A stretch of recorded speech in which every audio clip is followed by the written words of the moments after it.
New U.S. sanctions on Russia are hitting close to home for Vladimir Putin. His own two daughters, who hold positions in state-funded research and the defense industry, are now in the crosshairs. Since the invasion started, the U.S. has sanctioned more than 140 oligarchs and family members and more than 400 Russian government officials.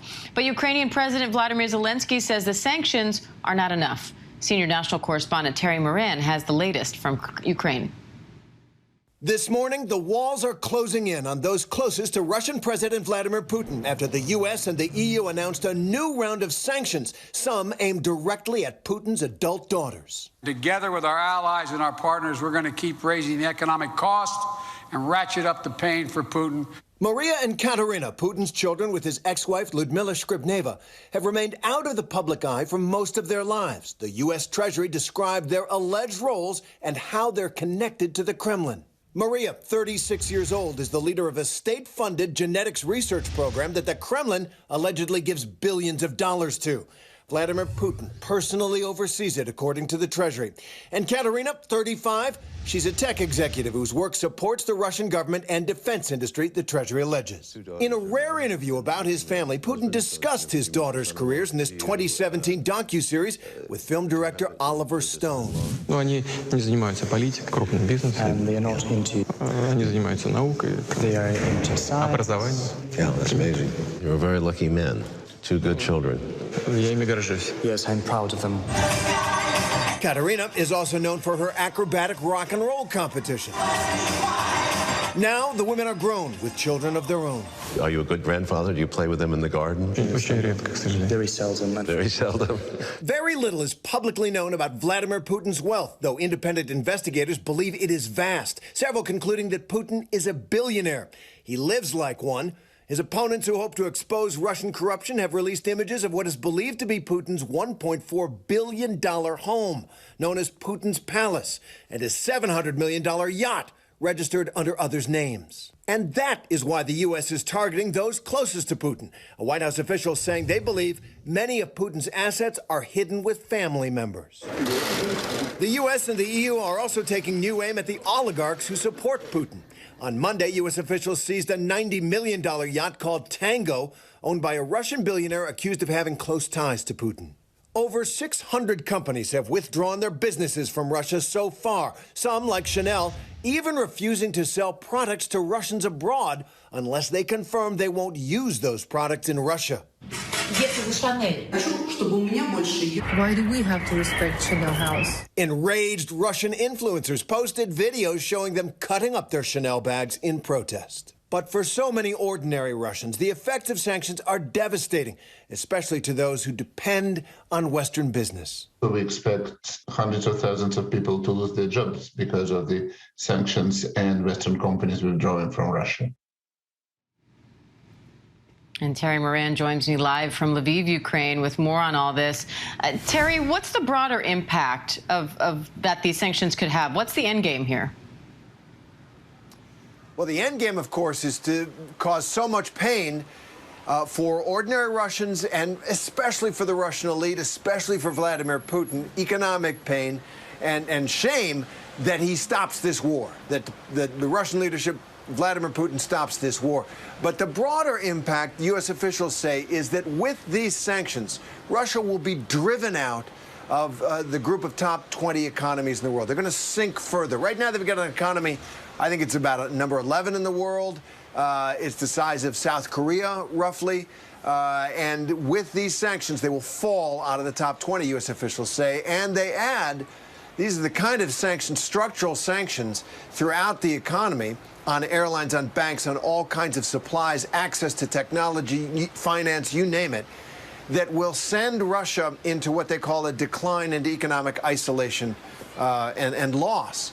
Now, will that be enough? Because at the end of the day, you know, Vladimir Putin is the decision maker. You can't sanction him into poverty. He's got, you know, the resources of the Russian state at his disposal, and he's squirreled away billions, according to his critics and people who've investigated. So the long-term impact is that Russia will be a lesser country economically and morally after this war. Now, President Zelensky has said that the sanctions so far have not been enough. He's calling for a total embargo on Russia's banking system. Is that on the table? It's not, Diane, and it's not because the financial leaders of all the Western nations and others as well, Secretary Yellen at the Treasury and her counterparts around the world, have decided that cutting off the Russian banking system altogether would do such damage to the international financial system and the economies of countries around the world that the crossfire would be almost suicidal, because Russia does sell billions and billions of dollars worth of energy resources, oil and gas and coal, and that taking those off the market would result in a devastating escalation in the price of fuels, and that would send all kinds of economies into a tailspin, and that isolating the Russian banks that handle those transactions would basically be the same thing. So they're saying it's just too much. Now, one of the things that President Zelensky is saying is, look, what it will really do is it will raise your energy costs briefly. Maybe you could do without air conditioning this summer in defense of our freedom and yours, because he makes the argument that the war in Ukraine is about democracy itself, but it doesn't look like he's going to get that.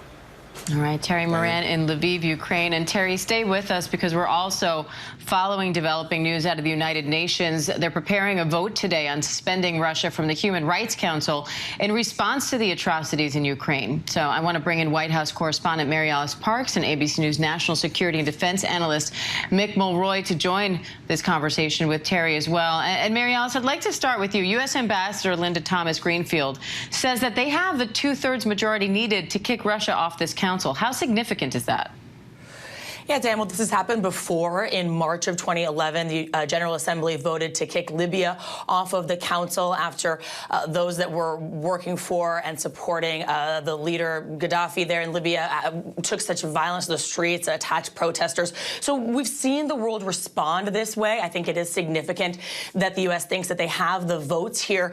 But when you look at sort of what's written on the UN's own website about the UN Council, you start to see why this feels important to the body. Not only does the Human Rights Council sort of have this mandate to strengthen and promote the protection of human rights around the globe, but is also called upon to address situations of human rights violations and make recommendations to the General Assembly about how to address them. And obviously, in the last 6 weeks, we've seen such a rupture of any trust, these unbelievable accusations of war crimes and just atrocities committed by Russia. It's hard to imagine the General Assembly, all of these nations, trusting Russia to make recommendations about human rights in the near future, if ever again.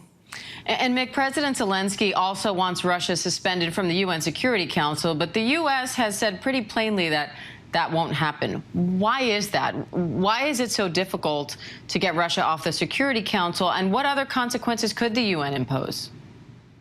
So, Diane, I think that was said not because I don't want them off, but because it's politically very difficult. So obviously, Russia has a veto in the Security Council. They are a permanent member.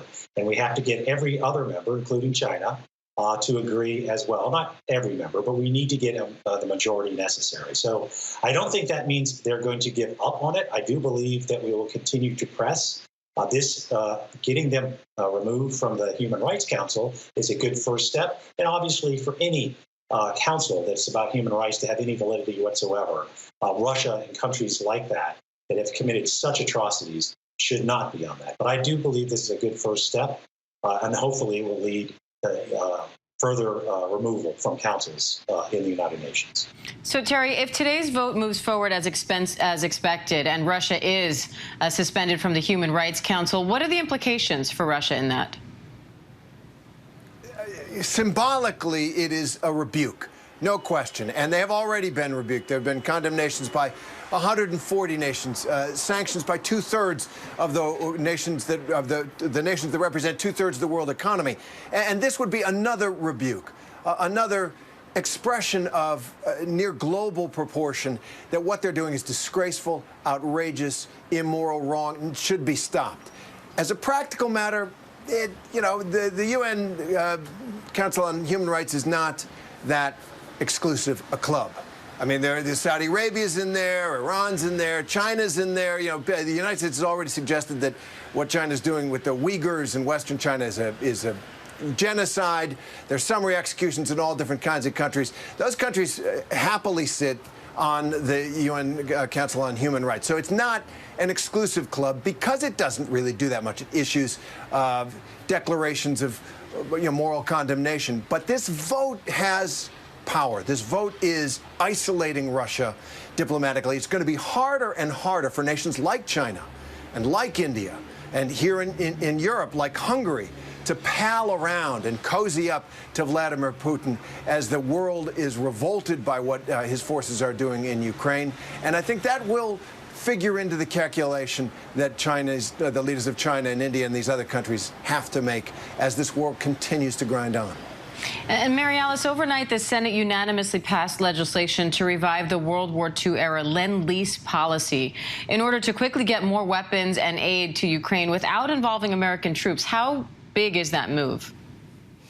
Yeah, Diane, we've seen the administration, we've seen leaders on Capitol Hill looking for any possible mechanisms to continue to move weapons to Ukraine quickly. It's frankly most of the support they've been willing to do. You know, they haven't been willing to commit troops like we've talked about, haven't been willing to commit planes or air support, but they've been willing to try to get tanks and armors and javelins and missiles across the border. And this is a way that they can try to do it quickly. You know, in the last few weeks, we've seen the administration use other tactics kind of similar to this. They've been depleting stockpiles they already had there in Eastern Europe. They've been using money that they already set aside, basically trying to get around traditional loopholes, things that take time. You know, you can imagine that normally when the federal government is giving another country weapons, there's a lot of paperwork. There's a lot of bidding process and contracts. And this is, again, leaders on Capitol Hill looking for any way to be able to move weapons quickly across the border. All right, Mary Alice Parks, Terry Moran, Mick Mulroy, thank you.